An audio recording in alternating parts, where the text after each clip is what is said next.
Ever since I was young, I had a desire to seek out greatness. I wanted to achieve it in my life, to strive for it, and to not just accept what passes for a normal life. After a point, which comes very quickly these days, I find myself discontented with consuming, consuming content, consuming current events, consuming entertainment. I have that yearning to create. And even though I'm not a talented creator or creative type or artist or whatnot, I still find myself drawn to do it. And ultimately, when I participate in those things, I find myself more satisfied with a little bit of that than a lot of consumption, especially mindless consumption. It strikes me that there are a lot of people who don't think the same way. It seems like most people I have ever known were perfectly content to just go work a job and then go home and watch TV, and that was it. Now, I'm not throwing shade at anybody. I have done that plenty of times myself. What I am saying is, I don't feel good when I'm doing that, even if I find myself in a rut where it's hard to extricate myself from that. And I don't get the same feeling from other people. It seems like most are perfectly content to just go home and spend their free time watching sports ball or consuming content or doom scrolling social media or whatever.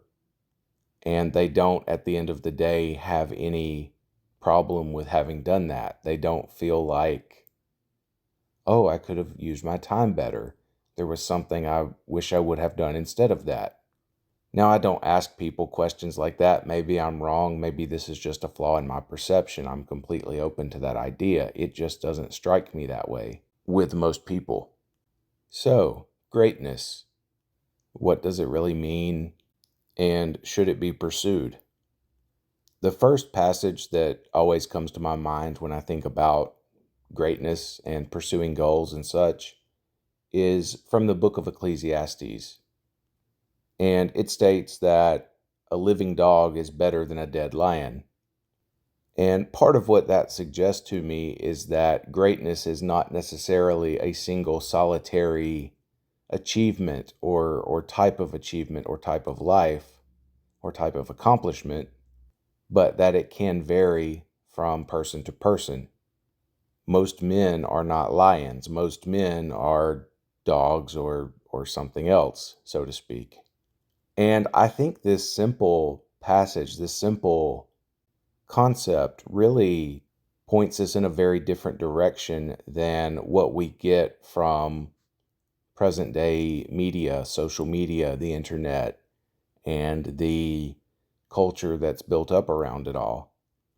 Because if you doom scroll on social media, if you engage in the scrolling and the consumption and the posting, then the idea that you inevitably come away with is that every person should try to pursue the exact same type of greatness or have the exact same aspirations, as if it is completely reasonable that everyone should be able to make seven figures and take a bi-monthly vacation to Dubai and own at least three sports cars. Now, are those things a form of greatness? Well, if you just consider the material side of things, then sure, I think that's reasonable to say that that level of acquisition is a form of greatness. After all, it's something that is exceptional and most people can't do. Are those things desirable? Is that the kind of greatness that you should pursue? It doesn't necessarily mean that just because that is what is proffered online. And of course, most of that is probably fake, exaggerated, or otherwise embellished one way or the other anyway. And certainly, I would see a difference between the crypto bro who just happened to get lucky and get many millions and then buy a Ferrari and go live on a beach in Costa Rica versus the man who genuinely loves cars and has worked and scrimped and saved his entire life to buy a modest sports car that he not only appreciates driving, but working on and taking care of, and perhaps would pass it to his children. Those two examples are ostensibly about the same things, and yet they are completely different. Both involve material acquisition of a certain kind, of a nice car in this case, but the purpose and the ends are completely at odds with each other, and one seems a lot more decent than the other one.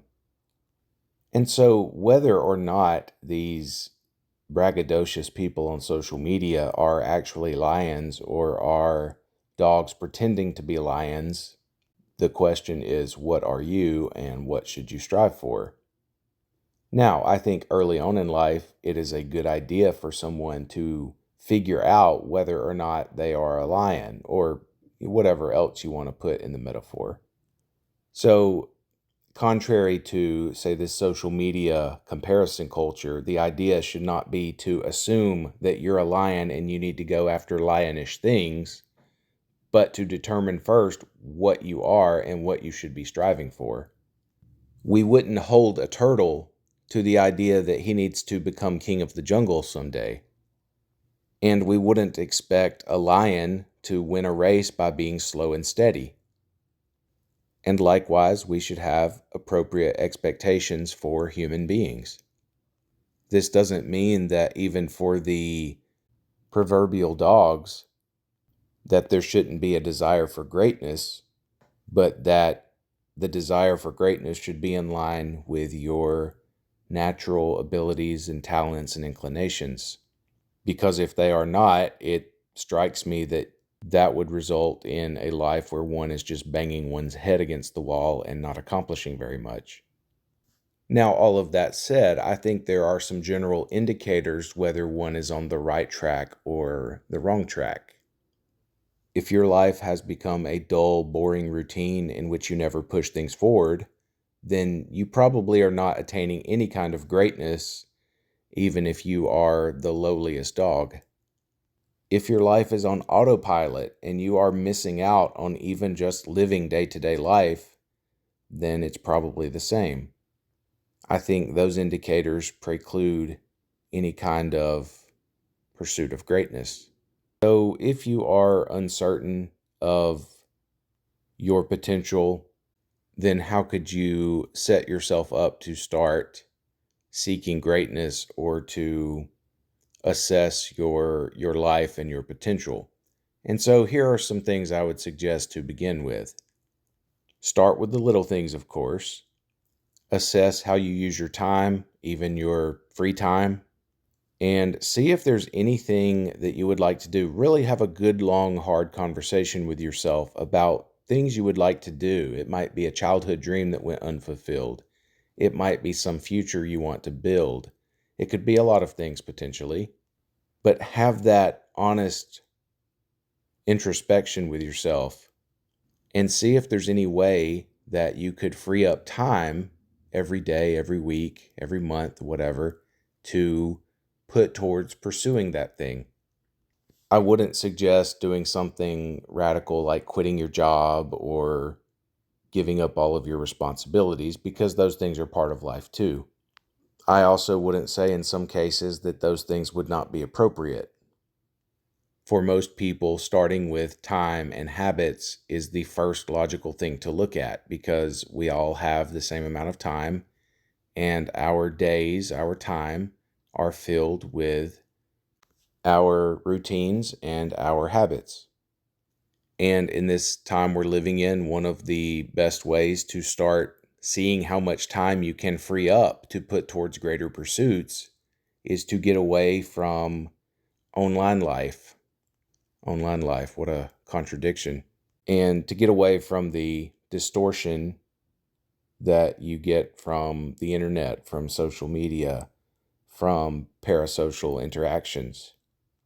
And the hope is that in being away from this distorted idea of greatness, of what life should be, that you can clear up your thinking to decide on worthy pursuits. Because if you are on YouTube 5 hours a day and you're watching self-improvement bros who are telling you to quit your job, and that somehow you can manifest a Maserati from the universe if only you will buy their course, and the course, of course, is about drop shipping, which no one has ever tried before, then you're going to come away with a very distorted and probably in the end destructive view of what greatness is, what you should pursue, what life should even be about. For most of us, we're going to have to go work jobs and put in our 40 hours a week, or whatever it is these days, 50 or 60 for some people. For most of us, we're going to have to start out pursuing greatness between the time when we have our cup of coffee in the morning and when our head hits the pillow at night, at least to start. But of course, for some people, freeing themselves from the 9 to 5 could be a form of greatness, or perhaps a big step on the journey towards greatness. Because freeing yourself from the 9 to 5 in and of itself is not greatness necessarily, but it gives you time, which gives you freedom, which gives you potential to do, accomplish, achieve something that is great. For some people, working a 9 to 5 could be a form of greatness if that job is meaningful to them, if it helps other people, if it serves human needs, then that job could be a form of greatness.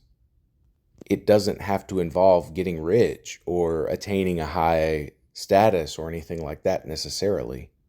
For most people, having a family and taking care of them is one of the greatest purposes they could have in life.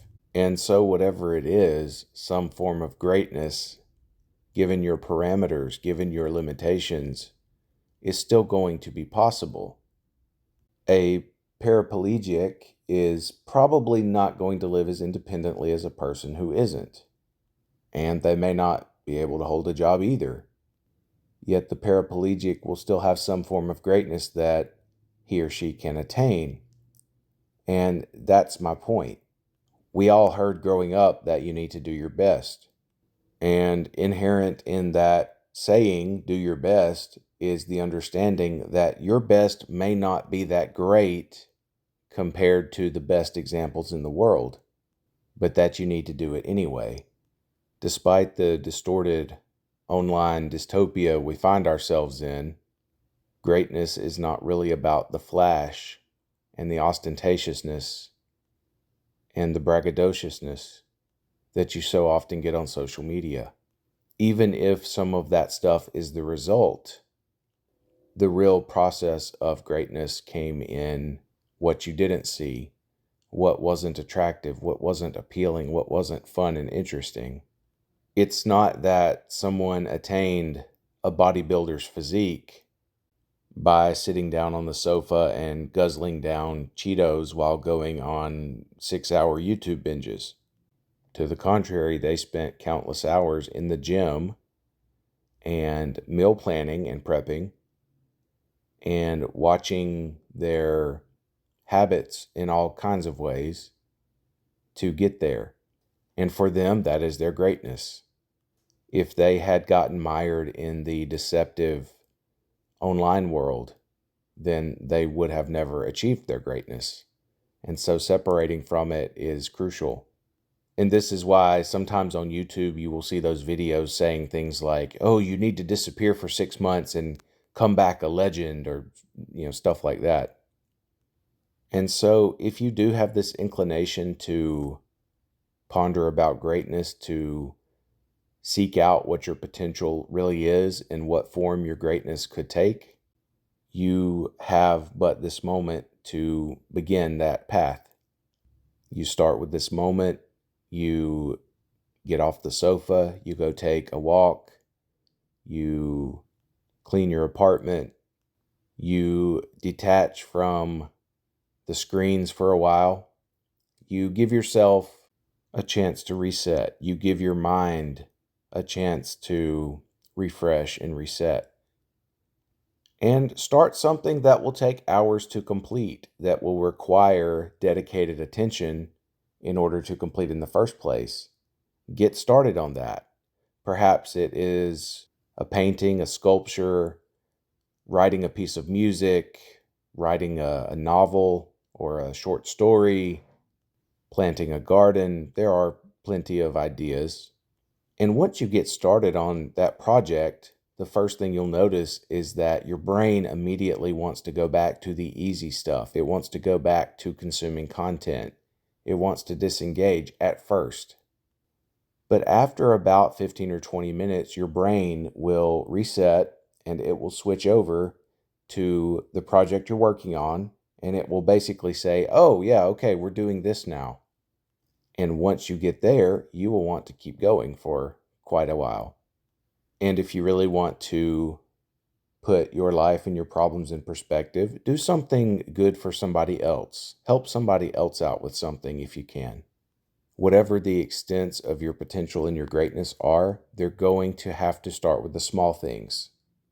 And while your potential may not be profound, and while your best may not be that great in the end, you should attempt it anyway.